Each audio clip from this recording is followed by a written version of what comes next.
Boa tarde a todos. Sejam muito bem-vindos ao nosso Bem Mais Saúde. Eu quero já chegar perguntando, sabe, de vocês, estão me vendo? Estão ouvindo? Está tudo ok aí com a nossa transmissão? Me digam aí no chat se estão vendo, estão ouvindo. Estou vendo joinhas aí do pessoal que está chegando. Legal, que bom, gente, que bom. Olha, 35ª edição do nosso Bem Mais Saúde, e essa é uma edição muito especial. A gente vai receber aqui super especialista, muito querido entre nós, que vai falar sobre um dos temas mega importantes, que é a saúde masculina. Então, antes da gente começar, gente, peguem aí os grupos de vocês, grupo, pessoal da empresa, peguem o link da reunião aí. Rô, coloca o link da reunião no chat. Já aproveita, Rô, manda lá no comercial, manda nos grupos aí que a gente tem acesso.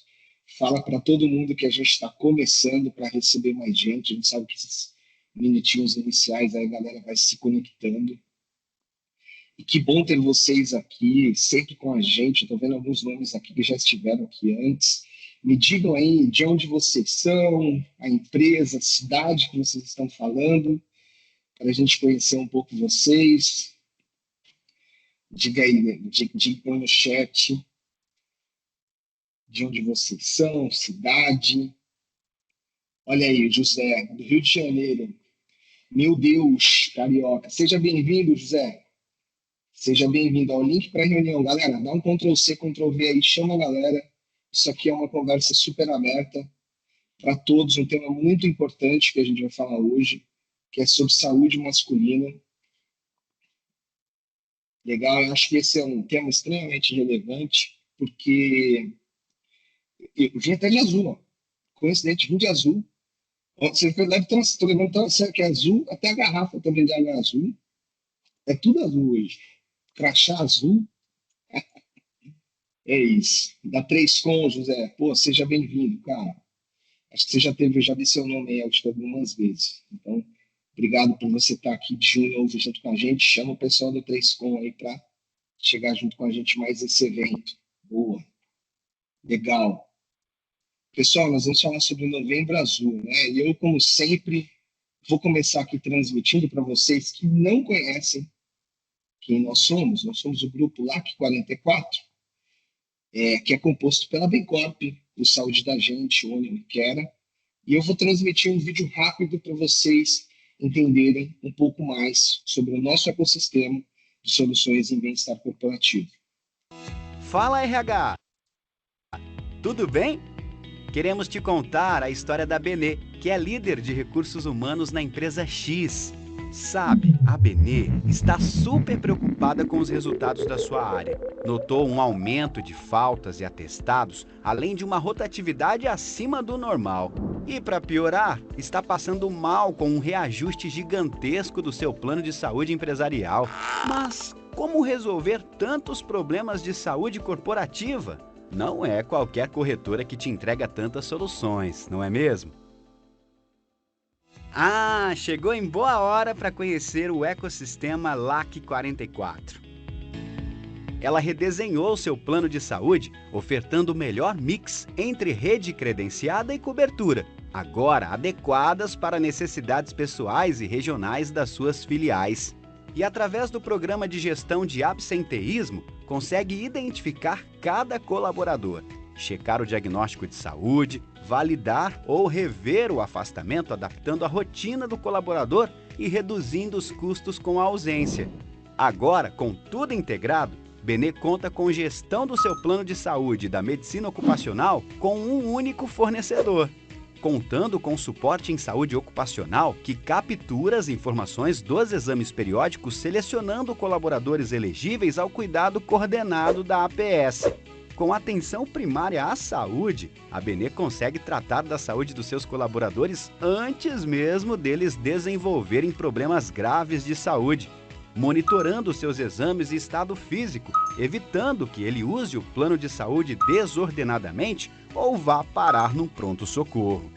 Agora, a empresa X enxerga claramente uma redução no seu sinistro, reduzindo muito o percentual de reajuste do plano de saúde. agora sem surpresas desagradáveis no ano seguinte. Com tanta redução, a Beneda X melhorou o mix de benefícios para o colaborador, adicionando plano odontológico e seguro de vida. E não podemos deixar de falar da saúde mental dos colaboradores, já que agora a Benê conta com um programa dedicado a tratar do emocional das suas equipes, com rodas de conversa e linha direta para acolhimento em situações de vulnerabilidade. E para evitar que os colaboradores não percam tempo se deslocando para clínicas, inaugurou um ambulatório de saúde integrada para exames de saúde ocupacional, fisioterapia, saúde emocional e telemedicina. E para ficar ainda melhor, todos os colaboradores que não têm plano de saúde podem contar com um serviço de assistência médica por telemedicina com mais de 30 especialidades, 24 horas por dia, 7 dias por semana, com preço super acessível e desconto em folha. É isso! A Benê entendeu que ter um ecossistema de soluções conectadas trazem visibilidade, integração e reduzem os custos.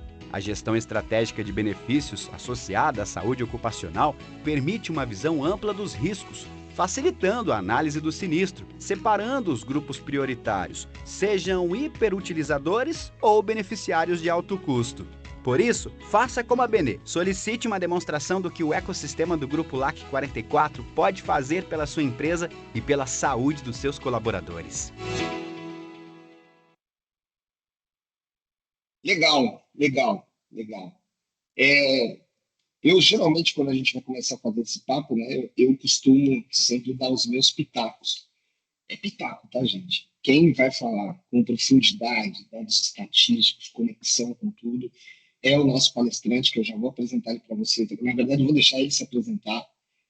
Mas eu quero dizer que eu acho extremamente relevante a gente participar desse papo e trazer gente para falar desse papo, seja homem, mulher, enfim, tem que participar desse papo, tem que ajudar a disseminar esse tema, porque vocês sabiam que o homem é o que tem mais chance de morte em todos os lugares, todos os países do mundo, ao redor do mundo, justamente porque ele negligencia o autocuidado, o próprio cuidado, né? E eu não lembro exatamente qual foi a pesquisa, mas tem uma comparação que eles fizeram, apesar de ter aumentado entre 2015 e 2020 o cuidado masculino, a gente tem ainda quase 85% das mulheres que se cuidam, em relação a menos de 70% dos homens que se cuidam.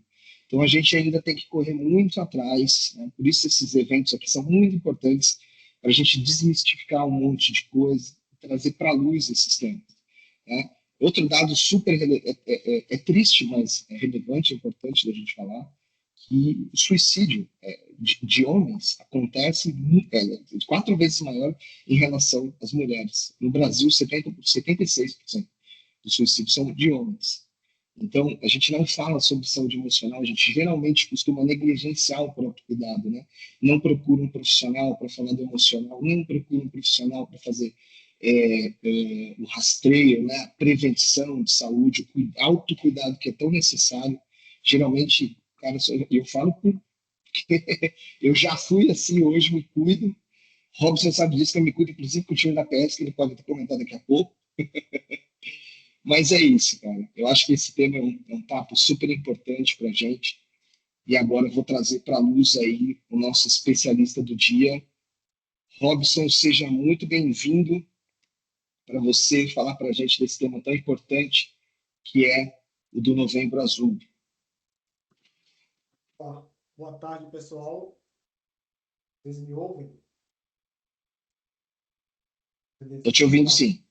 Tiago, muito obrigado aí pelo convite, tá?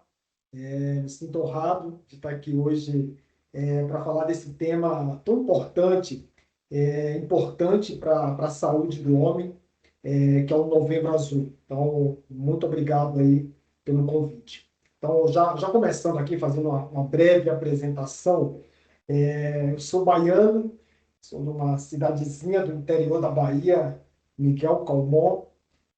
Estou em São Paulo desde 2007, é o local que vim fazer a minha graduação. Casei aqui em São Paulo, inclusive saí da Bahia para casar com uma baiana aqui em São Paulo. Tenho 2 filhos hoje. Isso é destino. Destino, exatamente. Gosto de correr, como vocês podem ver na foto ao lado aí, sempre que posso, estou participando aí das corridas de rua. Essa é a última que eu participei, por sinal, que foi aqui em São Paulo também. E sou apaixonado por futebol. Acho que até nesse momento é melhor não falar o time que eu torço, tá? Vamos pular essa parte. Formação, eu sou enfermeiro de formação. Logo após a minha graduação, me especializei em urgência e emergência. Tenho uma trajetória aí trabalhando em pronto-socorro público, pronto-socorro privado. Tenho um MBA também em gestão de serviços de saúde ali pela FGV. Minha trajetória profissional aí já passei por bem emergências médicas, Informar, Grupo Santa Celina, DASA, Que Saúde, CarePlus. Agora estou tendo o privilégio aqui de trabalhar no grupo LAC 44. Deixo aqui também os meus contatos aí, telefone, e-mail, LinkedIn. Fiquem à vontade para interagir, tá? Vamos lá, pessoal.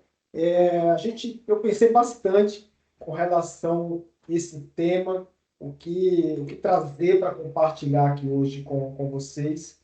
Entendi que faz bastante sentido a gente falar da saúde masculina além do Novembro Azul.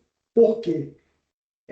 A gente tem dados aqui, dados alarmantes, por sinal, dados do Ministério da Saúde e do IBGE, que mostra que a expectativa de vida dos homens, os homens, eles vivem 7 anos a menos que as mulheres no Brasil, tá? Uma diferença grande. 31% das mortes masculinas ocorrem entre 20 e 59 anos, ou seja, mortes precoces, levando em consideração que a nossa expectativa de ano está ali em torno de 80 anos.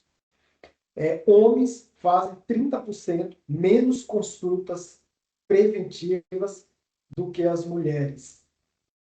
E existe também aí uma questão do comportamento de risco, que é o maior consumo de álcool, tabaco e direção perigosa. Então, pegando esses dados, mais os dados que o Tiago trouxe aí, muito bem colocado no início, o que eu costumo falar, aquela questão, sabe aquela questão do sexo frágil? O sexo frágil somos nós. É a gente. Os dados não mentem, né? A gente é o sexo frágil. Eu vou falar um pouquinho, a gente vai falar mais aqui também sobre o câncer de próstata, está no Novembro Azul, mas eu tenho já trazendo mais um dado aqui com relação à saúde. No final dos anos 90, foi feito um estudo, não me recordo aqui agora qual a universidade, mas foi um estudo realizado por uma universidade que selecionou ali uma quantidade de homens com câncer de próstata e que foram diagnosticados precocemente. E uma das perguntas desse estudo é o que levou esses homens a procurar um médico e ter o diagnóstico precoce do câncer de próstata. E 70% dos homens, 71%, para ser mais preciso, a resposta foi: eu vim porque a minha esposa pediu para eu vir, a minha mãe pediu para eu vir, a minha filha, a minha namorada, mas enfim, uma mulher incentivou ele a procurar o médico e ter o diagnóstico do câncer precoce. A gente sabe o quanto que isso é importante ali, falando em tratamento e em recuperação. Então, eu brinco que as mulheres, além delas se cuidarem mais que a gente, elas cuidam da gente também, tá? A gente acha que tem mais senso de obediência do que juízo. Também, Thiago, concordo. Que bom que nós temos as mulheres para nos apoiar, né, cara? E, aliás, assim, acho que pegando esse gancho, eu vi uma notícia que achei interessante até, porque tá assim, amigos que se zoam têm mais honestidade e lealdade na amizade. E é verdade, né? Quando você tem um amigo, geralmente você sempre faz uma brincadeira, um caçoa do outro de algum problema, e assim a vida segue quando você tem uma amizade próxima com alguém. Mas mesmo nas amizades próximas, dificilmente um amigo fala sobre questões de saúde. Quando eu vi essa notícia, eu fiquei pensando nisso. Falei, cara, é verdade. A gente fala de tudo. A gente fala de problema financeiro, a gente fala de relacionamento, a gente fala do futebol, a gente fala do trabalho, a gente fala de tanta coisa, mas raríssimas vezes. Se tiver alguém aqui na sala que tiver esse tipo de amizade, diga aí, bota no chat. Eu tenho, eu falo, que eu acho difícil. Algum homem na sua amizade mais comum, aquele parceirado. Pensa na pessoa que você fala, vou tomar uma no fim de semana, que evitem, o Robson falou, evitem. Mas se fizer isso, pensa, você já parou para falar sobre saúde? Né? Exato. Então, Isso bacana. é verdade. Acho que a gente tem evoluído, tem melhorado bastante essa questão do preconceito, do tabu, até o autocuidado tem aumentado, mas sem dúvida a gente ainda fica bastante atrás aí das mulheres. E como nós estamos aqui no novembro, importante também a gente entender um pouco por que o Novembro Azul, de onde que vem isso. Então, assim, o Novembro Azul ele foi pensado e criado exatamente em resposta a todos os dados que nós já comentamos aqui. A campanha ela foi inspirada aí, também em movimentos internacionais. O Tiago colocou no início que esses dados alarmantes com relação à saúde masculina não é só aqui no Brasil, tá, pessoal? Isso é importante a gente falar, isso é a nível mundial. Então, a campanha ela foi inspirada também em movimentos internacionais, que a gente colocou até como exemplo aqui o Movember, é um movimento que acontece lá na Austrália. O Movember, aqui traduzido para o português, é movimento.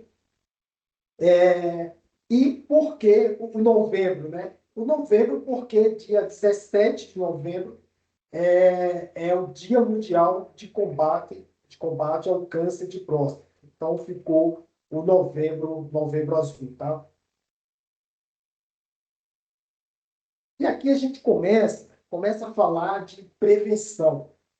Como o título da palestra aqui já fala, além do Novembro Azul, é importante a gente falar de prevenção de todas as faixas etárias. E não só falar ali do câncer de próstata, que a gente sabe que a gente começa a falar ali mais por volta dos 45, 50 anos. Então, achei importante trazer aqui um pouco da prevenção, falando da faixa etária ali, pegando desde os 20 anos.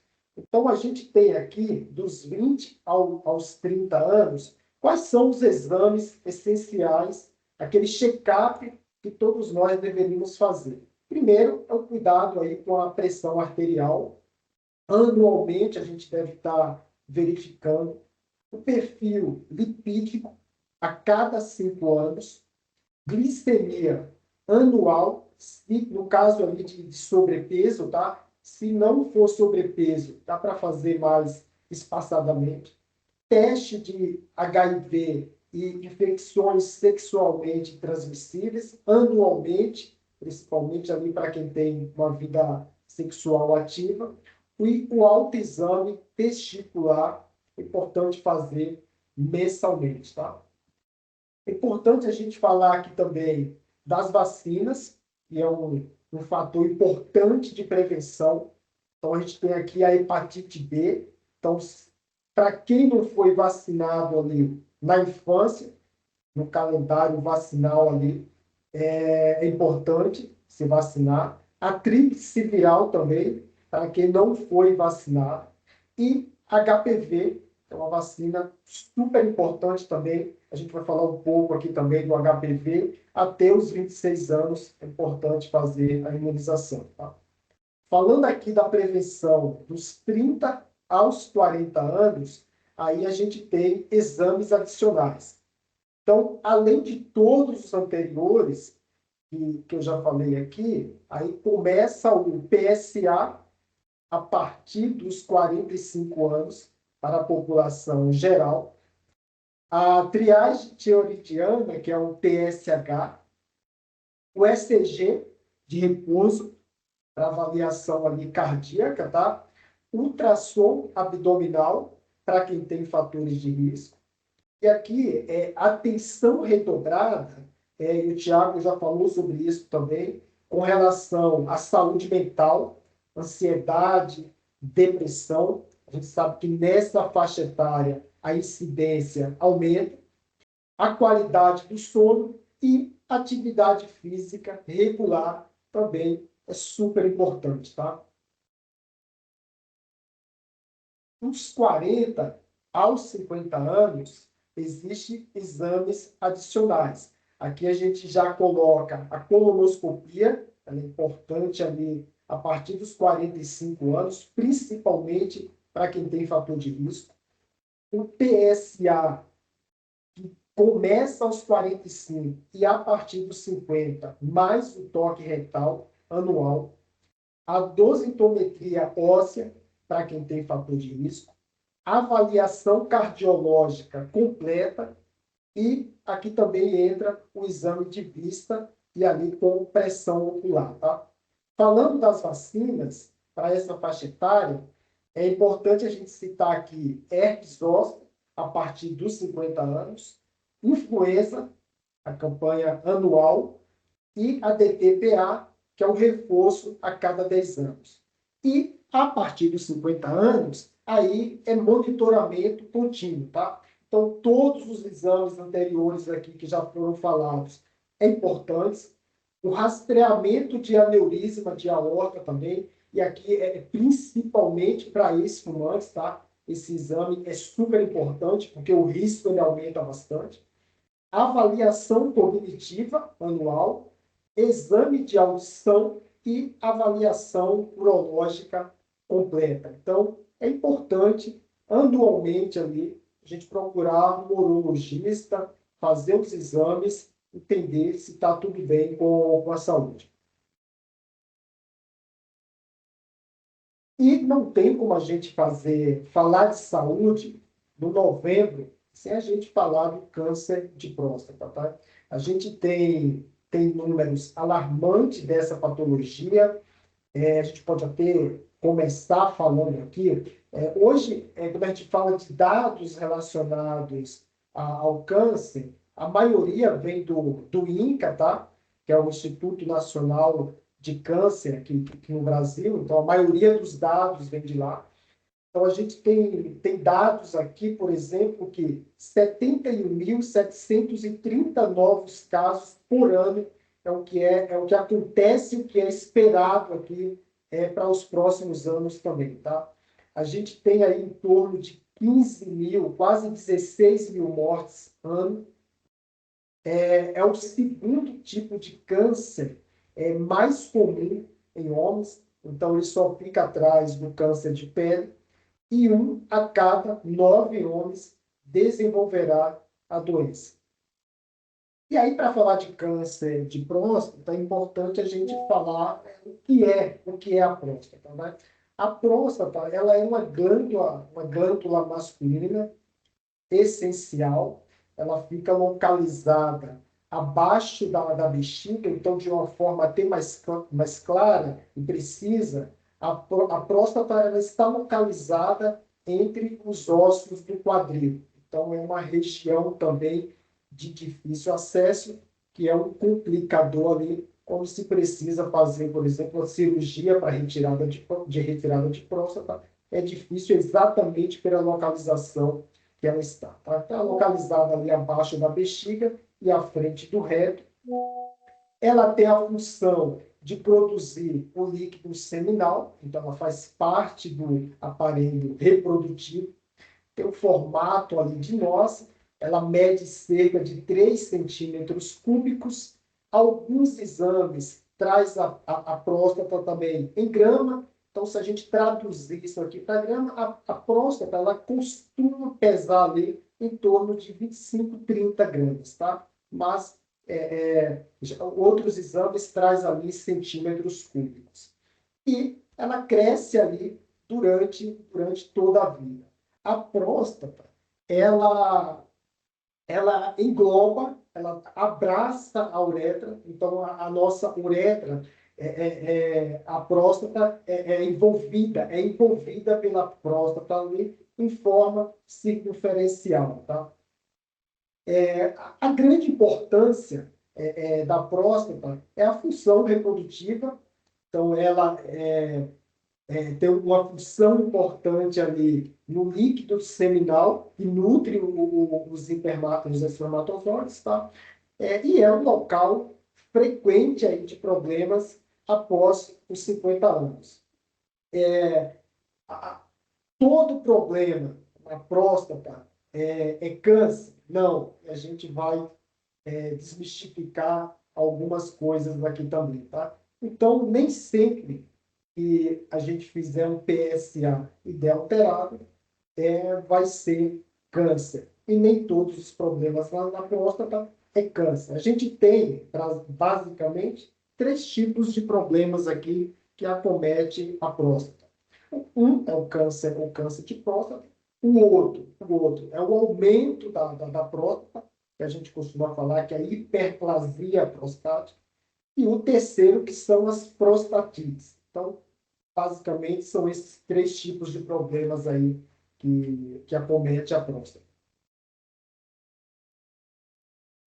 Dando sequência aqui, é importante também a gente falar dos fatores de riscos não modificáveis. Então, hoje, praticamente, nós temos 3 grandes fatores de riscos aí, falando do câncer de próstata. Tá? O primeiro é a idade.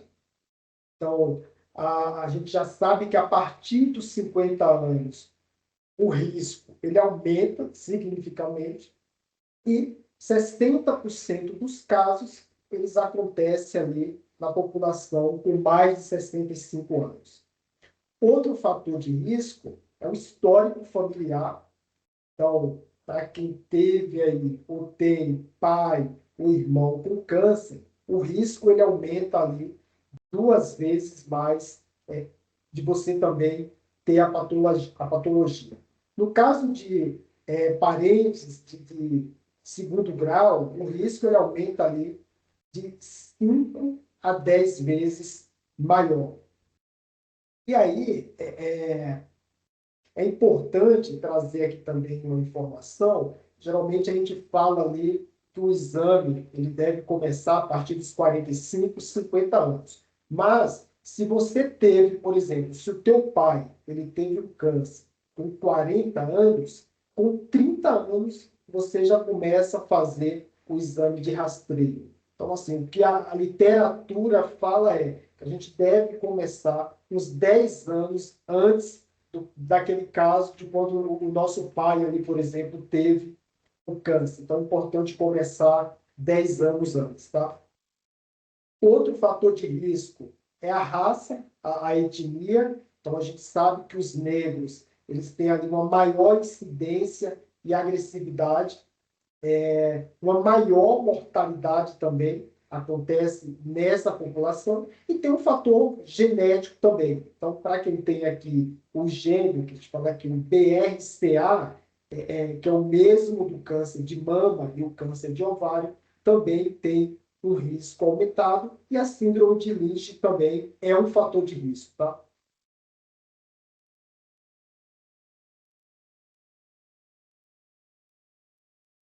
Aqui a gente traz também fatores de riscos modificáveis. Eu acho que aqui é a boa notícia, porque 60% dos riscos, ou até mais, eles estão relacionados a hábitos de vida. São coisas que a gente consegue modificar, que a gente consegue interferir. Então, por exemplo, aqui, a alimentação. Hoje, os estudos mostram que uma dieta rica em gordura animal ela deve ser evitada, que é um fator de risco. O baixo consumo de vegetais também é prejudicial. E, por outro lado, a gente sabe que o consumo do licopeno, que é o pigmento aí encontrado no tomate, na melancia, na goiaba, o selênio, que é um antioxidante, também presente aí na castanha, no peixe, ovos, e a vitamina E, também é oxidante, são nutrientes que a gente deve ingerir, e que é importante também na prevenção aqui do câncer, tá?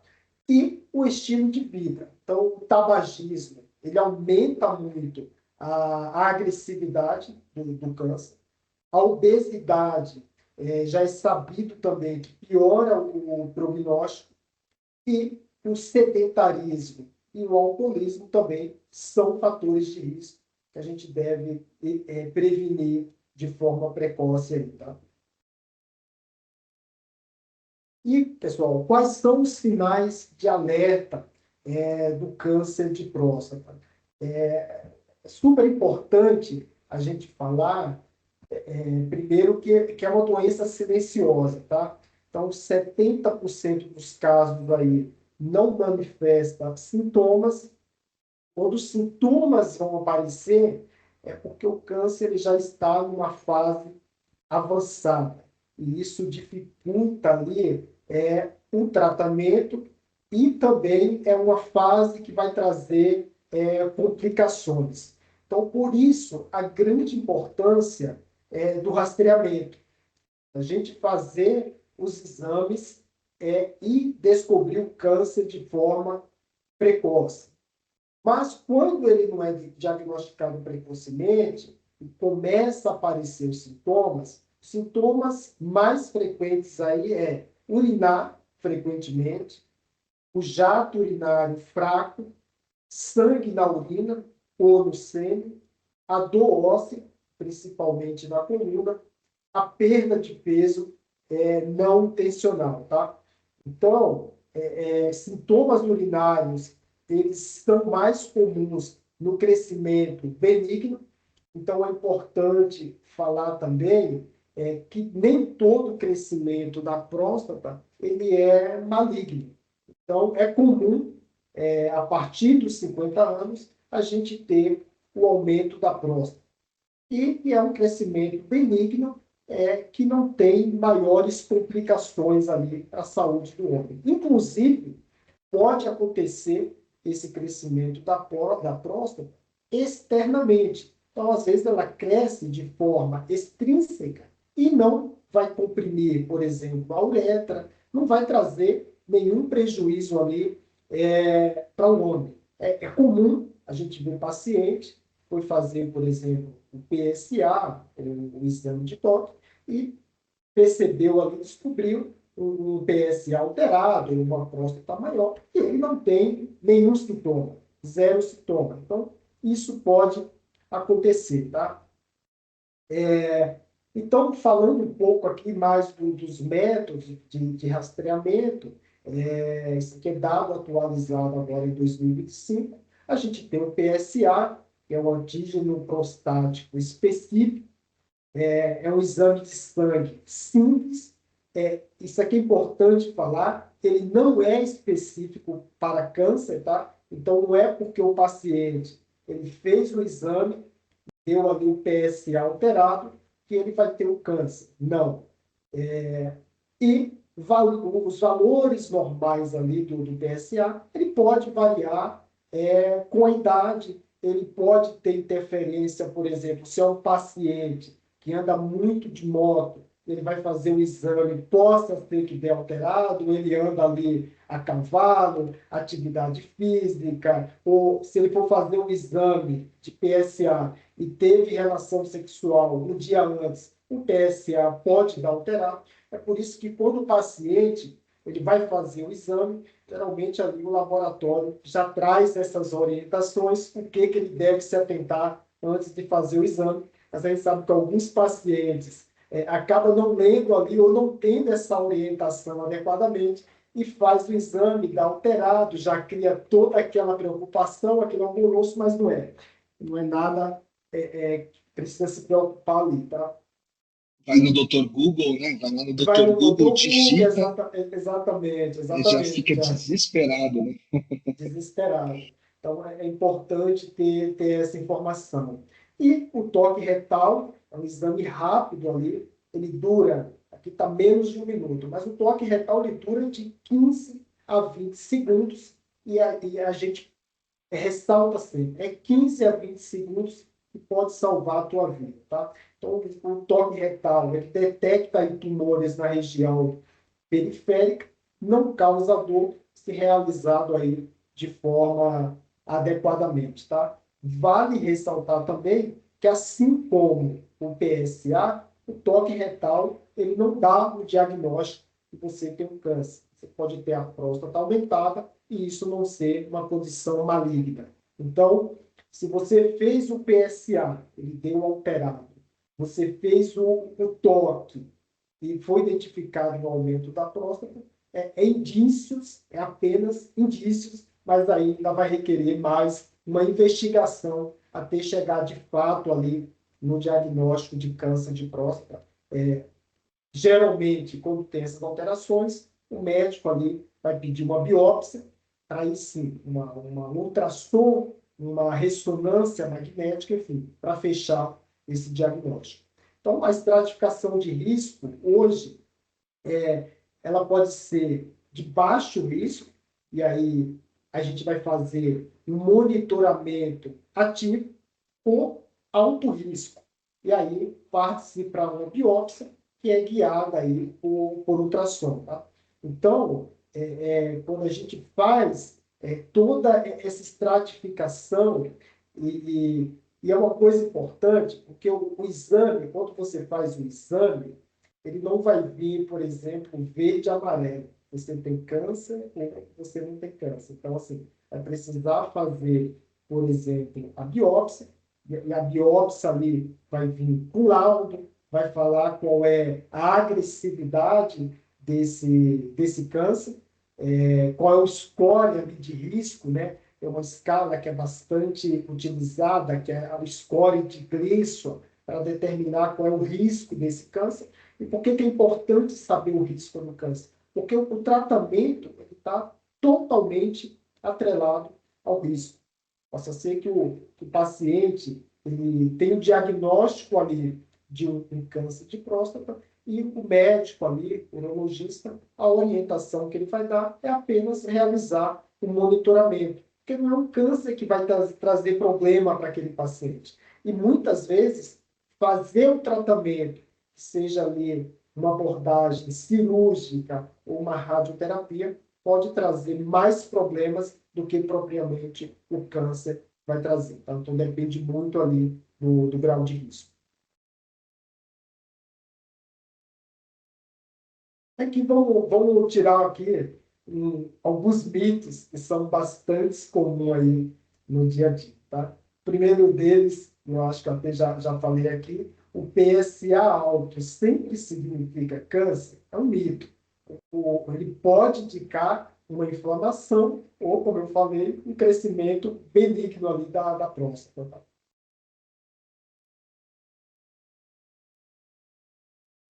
Toque retal causa impotência também é mito, pessoal. O exame ele não afeta a função sexual.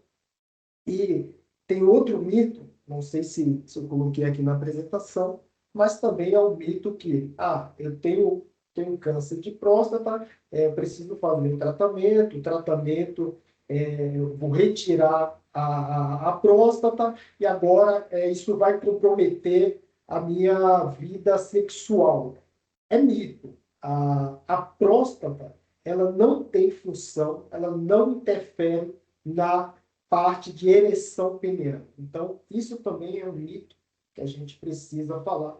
O que acontece é, tanto na fase ali, tanto o aumento, você tem um câncer, o aumento da próstata pode acabar atingindo ali algum nervo, aquela região que tem relação ali com o pênis, ou mesmo durante o tratamento, a abordagem cirúrgica ou a radioterapia pode comprometer região que tenha relação direta com o pênis, com a parte de ereção. Mas só o fato da retirada da próstata, você vai continuar tendo uma vida sexual ativa sem problema. Outro mito é, só idosos têm câncer de próstata? Não, é mito também. 40% dos casos realmente acontece ali com 65 anos ou mais, mas igual outros tipos de câncer que a gente tem visto cada vez mais precocemente, pessoas jovens, a gente vê o câncer de mama, por exemplo, cada vez mais mulheres ali, 30, 40 anos tendo câncer de mama, o câncer de estômago também acontece também com câncer de próstata, tá?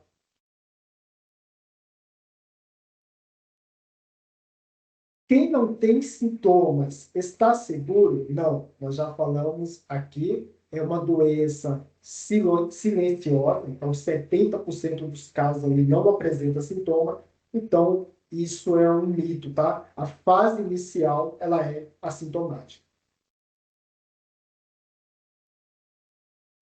E aqui é importante a gente falar também, o PSA, ele não substitui o exame de toque, tá? Eles são exames complementares.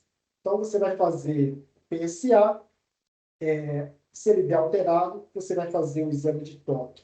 50 anos a mais, você vai ter que fazer os dois. Tem que fazer o PSA, tem que fazer o exame de próstata. O PSA, como o próprio nome do exame já fala, ele é um exame específico. Então, se o PSA, você fez um exame de PSA e ele deu alterado, não é que você está com problema no coração, na unha, não. O exame, ele é na próstata. O problema, ele é na próstata. Porque é só a próstata que secreta o PSA. Agora, como eu falei, não significa que é um câncer. Pode ser outro problema. Ainda aqui reforçando, pessoal, sobre a parte de prevenção, falando aqui agora especificamente do câncer de próstata, a gente costuma separar ali em 3 níveis de prevenção, tá?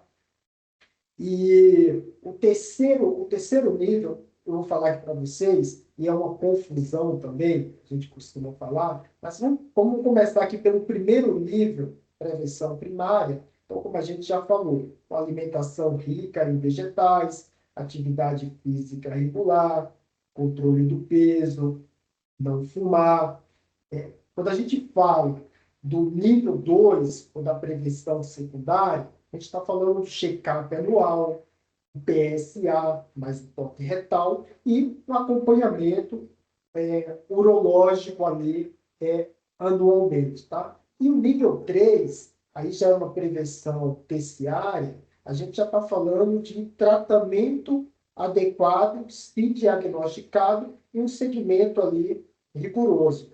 Então, o que eu ia falar com relação ao terceiro nível é que aqui não é nem mais uma prevenção, aqui já é um tratamento mesmo, um acompanhamento do câncer, tá? Às vezes, para evitar ali uma complicação maior, ou às vezes é um tratamento mesmo mais agressivo. E a gente falando aqui ainda na parte de prevenção e tratamento, o câncer, quando ele é descoberto de forma precoce, ele está localizado. Então, o tratamento ele é bem mais fácil, é fazer de uma forma localizada. Quando ele não é tratado e diagnosticado de forma precoce, o risco dele ter metástase e aí já ter se espalhado para o restante, para outras partes do corpo, é maior e isso também vai aumentar a taxa de mortalidade e o tratamento também ele é bem mais agressivo. E aqui, só trazendo informação também, o tipo de metástase mais comum hoje para o câncer de próstata é a metástase de ossos, né? Metástase óssea que a gente fala. E eu não sei se alguém conhece ou conviveu com um paciente que teve câncer de próstata com metástase, é muito sofrido, é muito triste, porque a dor é muito intensa, parece uma dor de fratura óssea mesmo. Então, assim, é muito deprimente, dolorido para o paciente, também para quem está próximo dele ali. Mas a boa notícia é que nós temos um prognóstico de sobrevida, quando diagnosticado precocemente, muito positivo, muito positivo. Então, 95% dos casos de cura em até 5 anos. Então, é um prognóstico muito bom. E o paciente ele vai seguir ali com uma vida normal e produtiva, como eu já falei. Tá? Agora, quando diagnosticado tardiamente, aí a gente tem só 30% de cura em 5 anos, e o tratamento, eu acabei de falar, ele se torna um tratamento bem mais agressivo e, consequentemente, com reações adversas ali indesejadas. Tá? A mensagem principal é diagnóstico precoce, ele salva vidas. Então, eu vou reforçar, são 15, 20 segundos que pode salvar a tua vida, e o tempo ele é crucial. Então, diagnosticar o câncer ali no início é fundamental, tá? Então, essa prevenção aqui nós já falamos, a parte de alimentação. Aqui eu trouxe também alguns extras, aqui, algumas informações, que a gente está falando da saúde do homem, e sempre é importante falar. Então, isso aqui também existe um mito e informação distorcida com relação a isso, que é a dosagem de testosterona. Não é um rastreamento para câncer, tá, pessoal? A dosagem de testosterona, de acordo aqui tanto com a Sociedade de Endocrinologia, quanto de acordo com a Sociedade Americana de Urologia, é um exame indicado apenas para homens com sinais de hipogonadismo, que é diminuição da testosterona. Então, baixa do libido, disfunção erétil, infertilidade, osteoporose, anemia, fadiga, enfim. A relação entre a testosterona e a libido ela é direta. Então, níveis baixos de testosterona reduz o desejo sexual. Então, um tratamento com testosterona ele é muito benéfico, ele traz um retorno ali imediato, principalmente quando o nível inicial ele é baixo. Então, quanto mais baixo é o nível inicial ali da testosterona, maior a resposta aí ao tratamento. Então, por isso que a dosagem laboratorial ali, ela só deve ser feita diante de sintomas ou fatores de risco. Se você não tem fatores de risco, não precisa estar fazendo o exame aí, dosagem de testosterona. Outro tema super importante, falando aí da saúde masculina, é o HPV, que é o papilomavírus humano, que é um grupo de vírus aí que afeta a pele e mucosa. Tem uma informação importante também, que é o tipo de infecção sexualmente transmissível mais comum em todo o mundo, tá? Então, a gente tem aqui dados atualizados também. A gente tem uma prevalência de 50% a 80% dos homens sexualmente ativos aí serão infectados. A gente tem aí cânceres que são relacionados com HPV, como câncer de faringe, ânus, pênis. Então, verrugas genitais, a gente sabe que a manifestação mais comum e a transmissão ela ocorre mesmo sem sintomas, tá? É importante a gente falar da prevenção. Então, tem a vacina, é importante tomar aí até os 45 anos, a eficácia ela é comprovada, o uso do preservativo, ele não elimina o risco, mas reduz bastante, então é importante, e o rastreamento, não há exames de rotina, apenas ali o diagnóstico, quando já tem sintomas, quando já tem lesões, tá? Então, o HPV, ele é altamente prevalente aí em homens, associado ao câncer de pênis, ânus, faringe e também verrugas genitais. Homens que fazem sexo com homens têm um risco aumentado para câncer, principalmente o câncer anal. Então, a vacinação é fundamental. E, como eu já falei, não há teste de rastreamento aí universal para HPV em homens, mas a prevenção, a vacina é super eficaz, tá?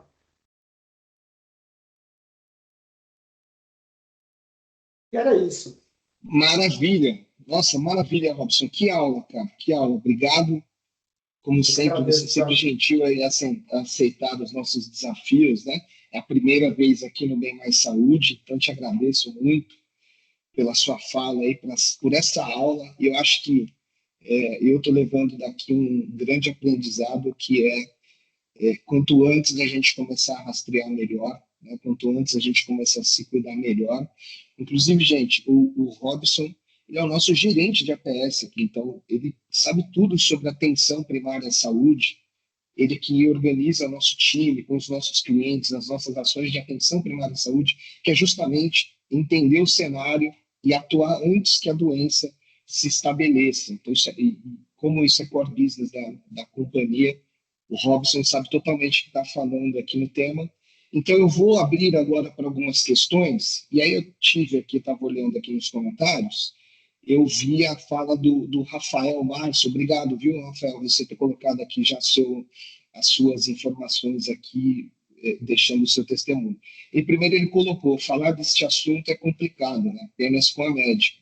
Mas ele próprio aqui já fez um testemunho que eu achei muito bacana. Ele disse o seguinte: eu, por ter herança genética pai e irmão, iniciei aos 40 anos e tenho que ser acompanhado a cada 3 anos. Hoje estamos iniciando através de um exame para tentarmos descobrir qual é o genes da mutação do câncer, e assim voltaremos a realizar os exames a cada 5 anos.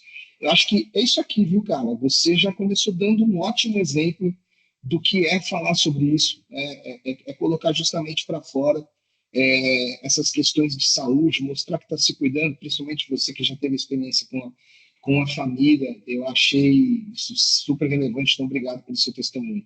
Quer comentar, Robson? Bom, tá de parabéns, tá de parabéns. É isso. Acho que o importante é o diagnóstico precoce. A gente ter a responsabilidade, o autocuidado, de anualmente procurar um médico, fazer o check-up, porque é o que os estudos mostram e o que os dados também mostram aqui, né? Quando diagnosticado precocemente, a taxa de cura ali passa dos 90%. Legal. E o Ricardo também colocou uma pergunta aqui. Você já até comentou da questão do sedentarismo. O sedentarismo não é bom. Ele perguntou o seguinte: é verdade ou mito? A falta de atividade sexual regular interfere na probabilidade de ter câncer de próstata? Eu não sou especialista, mas na dúvida faz bastante. Faz bastante, que aí pelo menos você fica mais feliz. Agora, Robson, responda tecnicamente aí.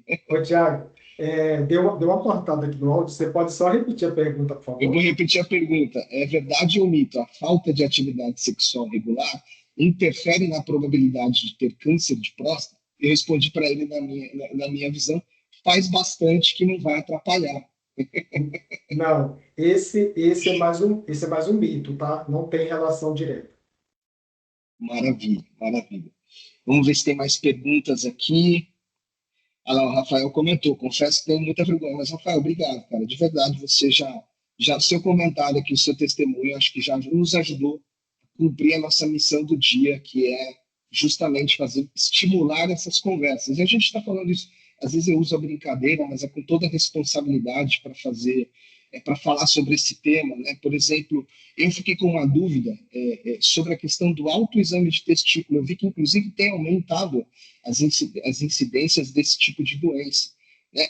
Assim, eu já vi vários vídeos, quando a mulher vai fazer o autoexame, ela fala, né, que tem que fazer esse movimento, 2 dedinhos, puxa para um lado, procura caroço. E você vê que a gente tem uma cabeça, acho que, tão estigmatizada em relação a isso, que esses assuntos que são extremamente relevantes, a gente não fala, não tem, pelo menos eu nunca vi, né? Fui impactado sobre um conteúdo como esse, mas eu acho interessante, né? De repente você está se conhecendo, conhecendo o seu corpo, você precisa saber aquilo que vai te afetar. Qual é o ponto de que você tem que procurar um médico? Puxa, tem uma coisa diferente aqui que eu apalpei, não tinha isso antes, agora tem, não sei, um caroço, alguma coisa assim, diferente do comum. Então, eu acho que a gente precisa falar sobre isso. E deixando as minhas dúvidas aqui, essa questão do autoexame da testicular, né? E aí é mais um comentário, né? Se eu não me engano, a próstata, assim como a tireoide, ela tem uma tendência natural a aumentar. Você me corrige se eu estiver errado com o É isso tempo. mesmo. E aí eu vi você falando do autocuidado. Às vezes a gente fala do autocuidado, mas peraí, por exemplo, estou chegando na idade dos 40 anos. Que médico que eu procuro para começar todo esse processo de autocuidado? Então tem essas três aí para você responder, vamos, por favor.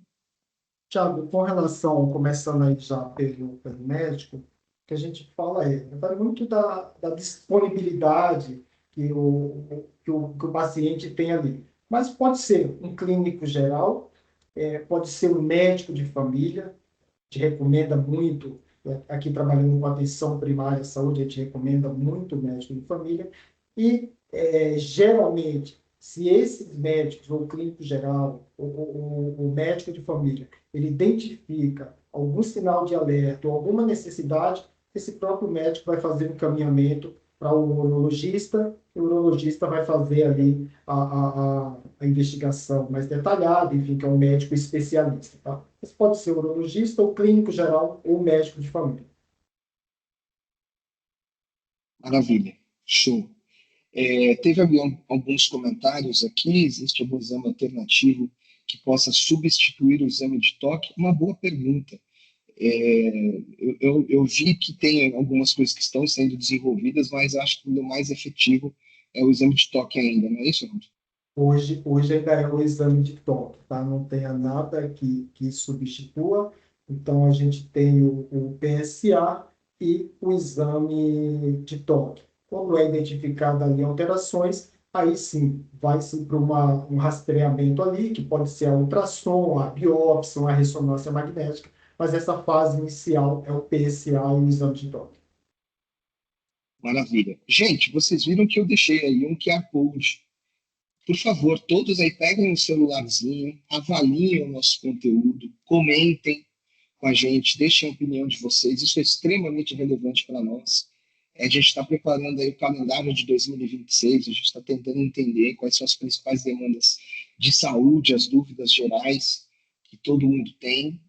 Isso, vocês nos respondendo, avaliando o nosso evento, avaliando o nosso conteúdo, né, avaliando esse encontro que a gente tem aqui, espaço livre, aberto, para a gente trocar mesmo com profundidade, né, e principalmente ajudando a transmitir conhecimento. Então, leve isso para as pessoas, se você puder ajudar a transmitir essa informação. Tem mais gente aqui agradecendo, Robson, falando, o Rodrigo falou, show demais.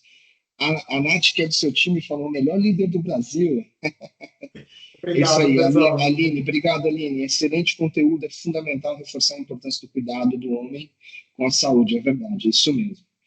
O Rodrigo também falou, achei muito importante os tópicos e o conteúdo para incentivar os colegas e amigos. Muito bem, muito bom. Gente, a todos vocês, 17 horas, a todos vocês que nos acompanharam até aqui, o nosso muito, muito, muito obrigado. É muito especial para a gente ter todos vocês aqui com a gente. Esse conteúdo aqui ele vai ser publicado depois no nosso canal no YouTube, na íntegra, tá? A gente costuma publicar aqui depois para ficar. Se vocês quiserem levar para a empresa de vocês o conteúdo, é só acessar o nosso canal lá no YouTube, está como Bencorp. Você encontra a gente lá no YouTube e vai encontrar muitas edições do Bem Mais Saúde por lá. Essa é a 35ª, então a gente já teve 34 outras edições com muita informação e muito conteúdo. Robson, te agradeço de coração você ter aceitado por essa aula, por esse conteúdo maravilhoso e por todo o suporte. E a todos vocês, o meu muito obrigado aí. Eu que agradeço, Thiago. Fico à disposição.